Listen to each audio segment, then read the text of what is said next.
જો જો આગે પાવ ધરું તો કોટેક અગ્ન સમાન. આવો જે આપણને પાવન પ્રસંગ અને આવો જે લાવ મળ્યો છે,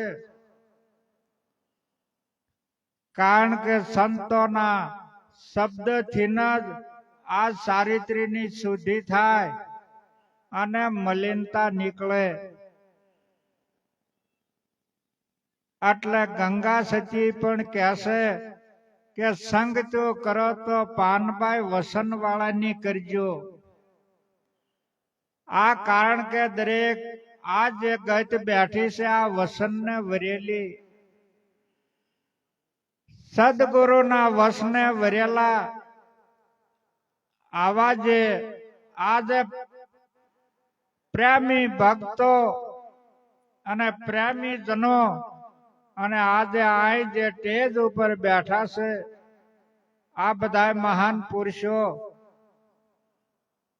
આપણને જે જે મહાન પુરુષોના અનુભવ થયા છે એ આપણને રજૂ કરશે અને એ આજે ઘટમાં ઉતારવાનું એવું આજે કાર્ય અને એ નિમિત્ત અમારા દેવારામ મહારાજ બન્યા છે. કારણ કે નિમિત્ત વિના કોઈ કાર્ય બનતો નથી. એટલા માટે અર્જુનને પણ કારણ કે યુદ્ધમાં નિમિત્તે બનવું પડ્યું હતું. એટલે એ ધર્મનું યુદ્ધ હતું. એ તો આપણે માનીને બેઠા છીએ કે આવા કેટલાય હો કૌરવોને આ બધાને સહાર્યા, પણ એ તો આપણે સહારવા પડશે. કારણ કે શત્રુ રાખીને બેસીએ એ કોઈ દી કલ્યાણ ન થાય. કારણ કે હવે આવો 5 મિનિટનો સમય આપ્યો છે, એટલે હવે આ મારી વાણીને વિરામ આપીને ઘણા થોડાક સંતો બેઠા છે એને સમય આપીએ.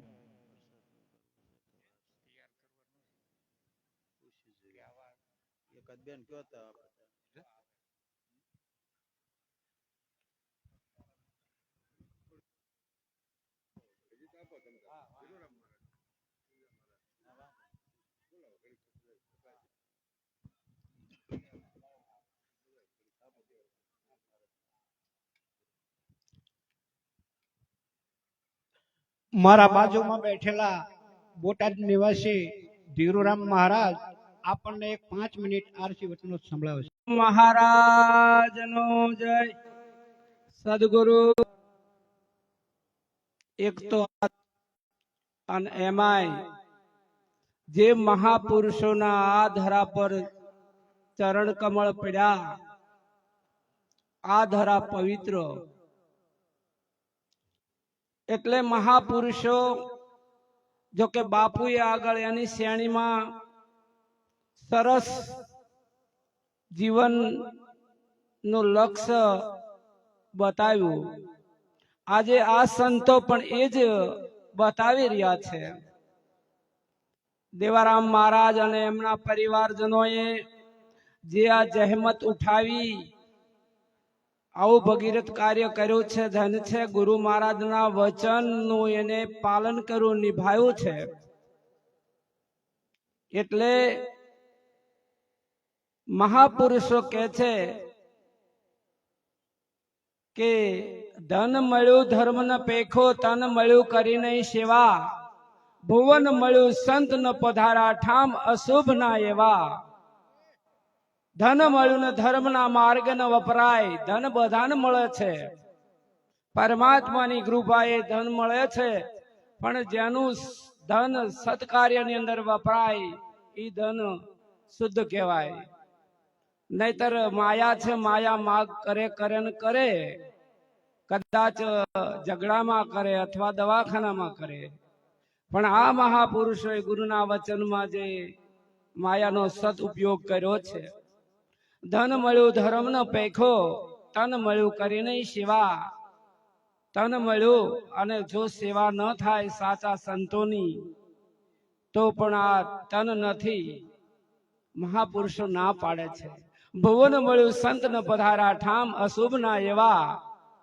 ભુવન એટલે કોઈને મકાન મળ્યું, પણ સાચા સંતોનો યોગ ન થયો, ભજન કીર્તન ન થયું, તો આ મકાન પણ સ્મશાન જેવું છે, મહાપુરુષો કે છે. પણ આવા મહાપુરુષોએ સદુપયોગ કરી સદગુરુના વચનની અંદર જે આ ભીતરમાં ભાવ જાગી આવું કાર્ય કરે છે, ધન્યવાદ છે. અને આપ સૌ આવ્યા છો, પણ એમ તમને પણ ધન્યવાદ છે. કારણ કે હરિ દર્શન કથા તુલસી દુર્લભ દોઈ, હરિનું દર્શન કથા તુલસી દુર્લભ દોઈ, સુત દારા और લક્ષ્મી પાપી કે ઘર ભઈ હોય. હરિનું દર્શન એટલે સંતોના દર્શનની અંદર હરિનું દર્શન છે. સંતોના મુખારવિંદ માંથી જે શબ્દ નીકળે, મંત્ર છે, એ કથા છે. સુત દારા और લક્ષ્મી પાપી કે ગરબી હોય. સુત દારા, સુત કહેતા પુત્ર, પત્ની અને પૈસા બધુંય કદાચ પાપીના ઘરે પણ હોય, પણ આવા શુદ્ધ વિચારો પ્રગટ થતા નથી. આ સદગુરુ મહારાજનો યોગ છે, સદગુરુ મહારાજનું શરણ સ્વીકાર્યું છે, એટલે આવો ભાવ જાગે છે. આટલું બોલી મારી વાણી વિરામ કરું. સદગુરુ મહારાજની ધન્યવાદ. સદગુરુ શ્રી ગુરુ ગોરધનરામ નો 5 તત્વનો દેહ જ્યારે પ્રગટ હતો, અને એ વખતે એ સદગુરુ મહારાજ લાલાવદરમાં ખૂબ રોકાણેલા, અને લાલાવદરમાં જે સંતો ભક્તો હાલમાં હયાત અહીં બેઠા છે, અને એ તન અને મન અને ધનથી જે સેવા કરી છે, અને અત્યારે હાલમાં આપણા ગુરુ મહારાજ નામનો અહીંયા આશ્રમ પણ ચાલે છે, તો એવા મહાપુરુષ તનથી મનથી અને ધનથી સેવા કરવા વાળા પ્રગટ મહાપુરુષ એવા સગનરામ મહારાજ આપણને એક 5 મિનિટ આરસી વચનો પાઠવશે. પધારો સગનરામ મહારાજ.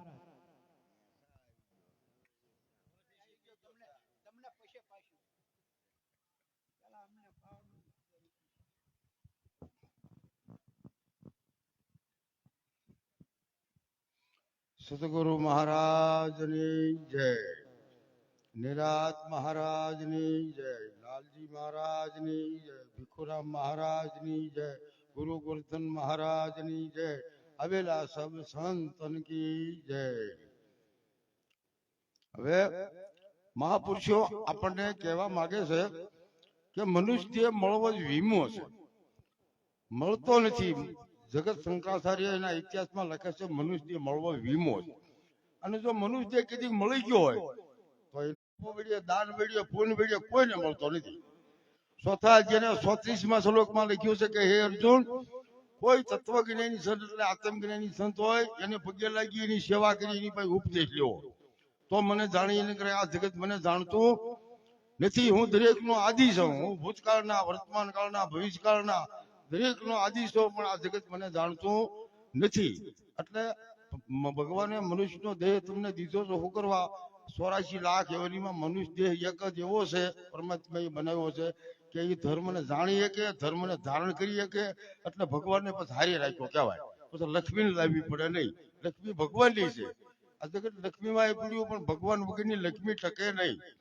એટલે મહાપુરુષો એવું કરવા છે કે આ શરીર જેવું કોઈ મંદિર નથી, આમાં આત્મા જેવો કોઈ જગતમાં દેવ નથી. અને આ શરીર રૂપી મંદિર હોય તો ક્યાંય જગતમાં મંદિર થાય નહીં. આ શરીર રૂપી મંદિર જો મહાપુરુષો શું કરવા કહે છે કે આ શરીર જેવું કોઈ મંદિર નથી, આમાં આત્મા જેવો દેવ નથી. અને શરીર રૂપી મંદિર નો ક્યાંય જગતમાં મંદિર થાય નહીં. એટલે માણા માણા મંદિર બનાવે ને એના એ પાછા મંદિર પાટીએ ચડે. એટલે મહાપુરુષો શું કરવા છે કે આત્મજ્ઞાની પુરુષ જે ભૂમિકા ઉપર રહેતા હોય ને, એ ભૂમિકા પણ હિમાલય કહેવાય. અને જે ઘરમાં રહેતા એ ઘર કાશી કહેવાય, વારાણી કહેવાય. એનું જ્ઞાન છે એ પોતે ગંગા છે, એ જ્ઞાન ગંગામાં નાવાનું છે. તો અમારા હરિદ્વારની ગંગામાં જાય, પ્રાચી પાટણની ગંગામાં જાય, સોમનાથ પાટણની ગંગામાં જાય. એ ગંગા પણ તમને બહારનું શરીરનું મેલ સાફ કરે, પણ અંદરનો નહીં થાય. માણસ માત્ર ને દેહાધ્યા જડાધ્યા વયમ લાગેલા હોય ને, એ જયારે આત્મજ્ઞાની કોઈ સંત મળે ને, એ ત્યારે એનો પરમાત્મા એનામાં સમજાવે. એ પછી આખા વિશ્વની મારી પર રહેલો હોય. સદગુરુ મહારાજની જય.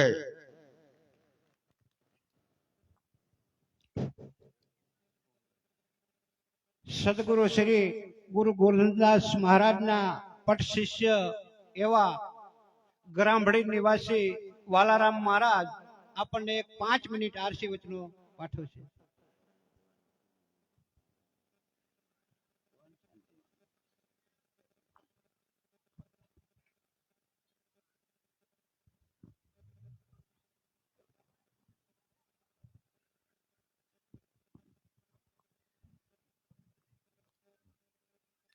બોલો સદગુરુ મહારાજની જય.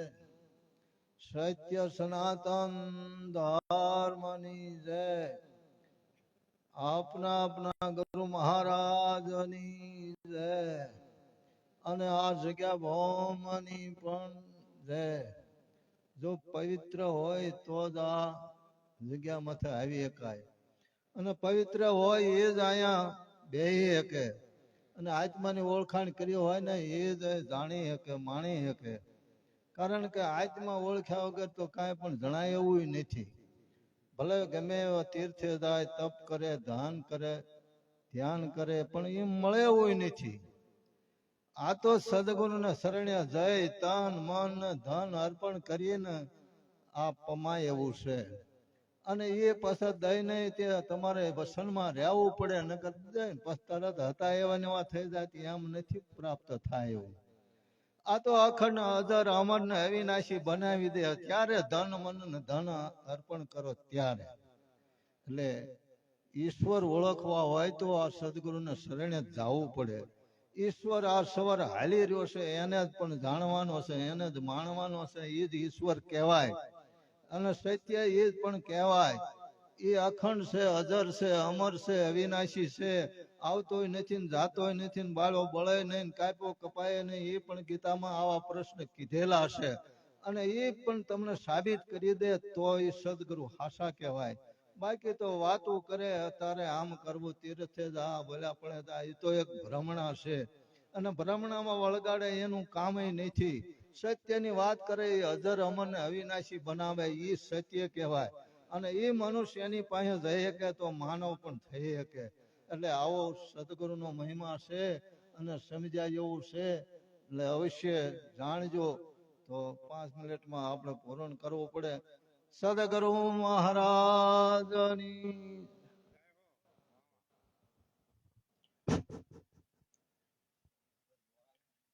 ગામ સણોસરા નિવાસી પૂંજારામ મહારાજ આપણને 5 મિનિટ આરસી વચનો પાઠવે.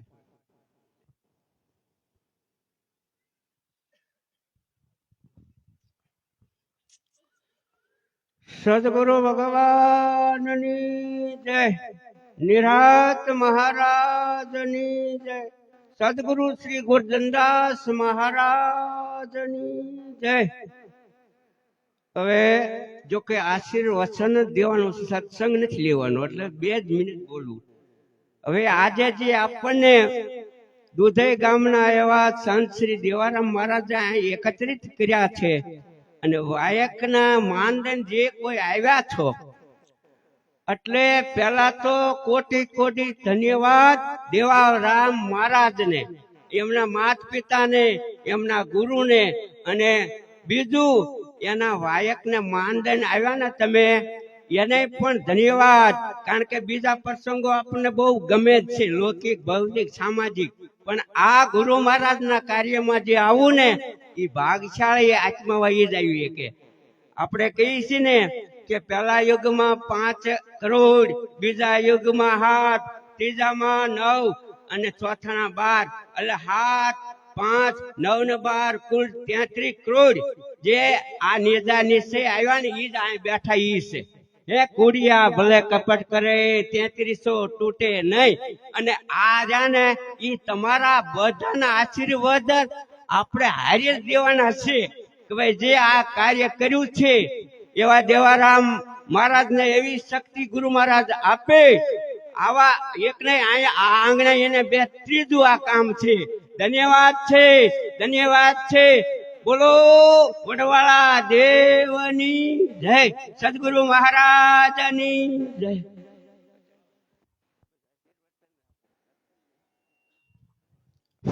ધન્યવાદ.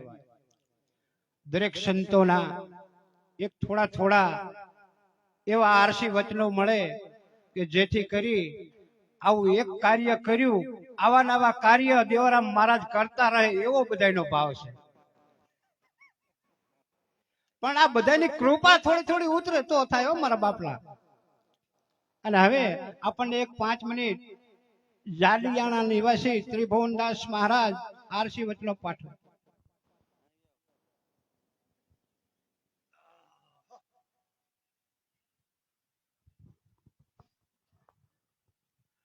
હલ કેમ કે આજ ચમારદ નિવાસી સદગુરુ શ્રી ગોરધનદાસ મહારાજની છત્ર છાયામાં, કેમ કે આવા પુરુષને બહુ ધન્યવાદ દેવાય. અને જ્યાં જ્યાં સુધી જેમ ફૂલની સુગંધ ફેલાય એમ સદગુરુ શ્રી ગોરધનદાસ મહારાજની 30મી નિર્વાણ તિથિ નિમિત્તે હાલ દુધઈ નિવાસી સદગુરુ શ્રી દેવારામ મહારાજની સાનિધ્યમાં હો ભાઈ, ધનવાત આવા પુરુષોને કહેવાય. અને બીજું કે નિરાજ ભક્ત મંડળ દુધઈ અને ગામના જે ભક્ત મંડળ એમને પણ ધનવાદ કહેવાય, સેવામાં લાભ આપ્યો હોય તો એવા મહાપુરુષોને ધનવાદ. અને હવે આપણે સદગુરુ ગોરધનદાસ મહારાજની, નિરાત મહારાજની, વધારેલા હરિગુરુ સંતની આપણે આજે મહાપુરુષો પધાર્યા છે. અને જ્યાં જ્યાં જેવો સ્વાતિનો વરસાદ વરસે એમ આજ શબ્દની બહુ જે શબ્દને પકડશે ને શબ્દ જેને લાગી જાય અને જે શબ્દ ઉપર વિચાર કરે એના કાર્ય સુધરે. તો આપણે હમણાં વાત કરી મહારાજે કે નામની બહુ મહિમા આપ્યો, પણ નામ કોણ જણાવે? સદગુરુ જણાવે હો. 4 વેદ 6 શાસ્ત્ર 18 પુરાણમાં નામ તો છે જ, પણ રામચંદ્ર ભગવાનને નામ જાણવા માટે ગુરુ વશિષ્ઠ કન જવું પડ્યું હતું. કૃષ્ણ પરમાત્માને જો નામ જાણવું હોય તો ગુરુ દુર્વાસા કન જવું પડ્યું હતું. એમ આપણાને જો સદગુરુ મળી ગયા હોય અને જો નામનું નિશાન નક્કી થઈ ગયું હોય તો પછી એમાંથી ફરે નહીં.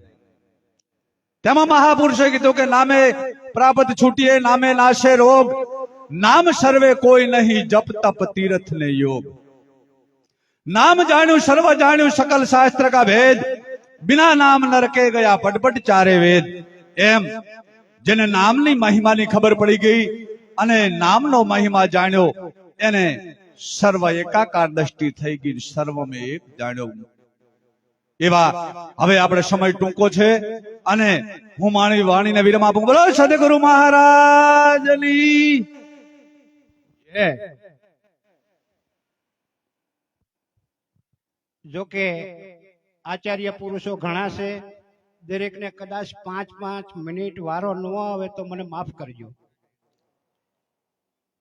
હવે ઘડીક આપણે આરસી વચનો 2-5 પાસેથી સાંભળ્યા પછી આપણે જમવાનો પણ ટાઈમ થઈ જશે. પછી જેમાં પછી જે કંઈ આચાર્યનું સન્માન, પૂજન વિધિ, આરતી કર્યા પછી ભજન અને સત્સંગનો દોર આપણે આખી રાત ચલાવવાનો છે.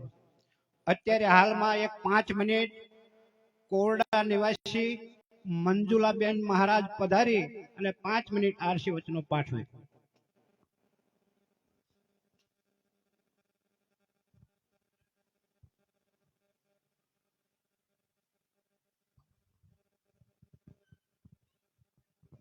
બોલો સતગુરુ મહારાજની જય, સનાતન ધર્મની જય.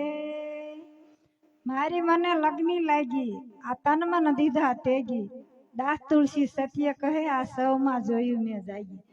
આ જાગ્યા એટલે આ બધા જાગેલા છે ને ત્યારે આયા છે. તો દેવરામ મહારાજ ધનશે ધનીમના પરિવારને કેટલા સંતોના દર્શન કરાયા આટલા સંતોના દર્શન કરવા હોય તો કેટલો સમય લાગે? આ પલની અંદર આપણને આટલા સંતોના દર્શન કરાવી દીધા. બોલો સતગુરુ મહારાજની જય.